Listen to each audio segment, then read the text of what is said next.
The House That Took Everything. A story of power, poverty, and a family's fight for justice by echoes of crime. In the quiet town of Riverside, Ohio, the Carter family had spent 32 years building a life inside a small brick house on Maple Street. It wasn't a mansion. It wasn't valuable by the standards of wealthy neighborhoods.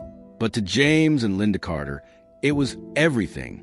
They bought the home when James was 29 years old, working 2 jobs to support his wife and their 2 children. Every repair, every payment, and every improvement represented years of sacrifice. Their home was their inheritance to their children. Until one morning, a letter arrived that changed everything. The city claimed the Carter property was connected to unpaid municipal fines from years earlier. The amount was only a few $1,000s. But with accumulated penalties and legal fees, the debt had grown far beyond what the family could afford. James argued that many of the fines were incorrect. He had documents showing repairs were completed and payments were made. But fighting the city required money, lawyers, and time resources the family did not have.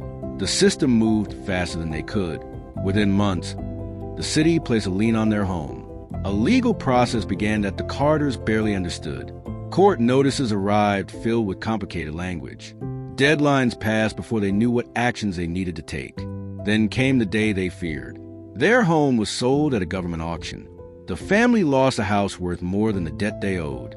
The money from the sale covered the city's claim, but the remaining value of the property, hundreds of thousands of dollars built through decades of mortgage payments, was taken away.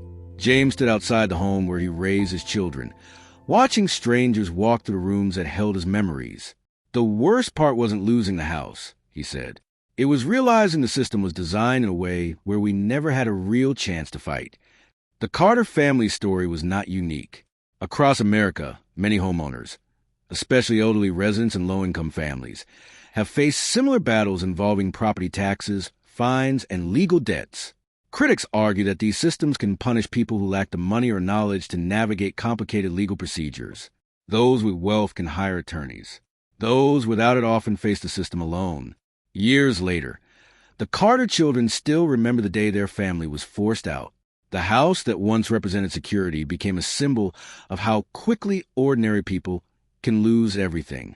The city defended its actions, saying it followed the law. But the Carter family asked a different question. Just because something is legal, does that mean it is fair? Their story became another echo in the long history of social injustice, where the battle is not always between good and evil, but between ordinary people and powerful systems. Because sometimes the greatest losses don't happen in a robbery. They happen quietly, inside courtrooms, offices, and decisions made by people who never have to live with the consequences. Thank you for watching. Please subscribe, like, share, and comment for more interesting stories from Echoes of Crime.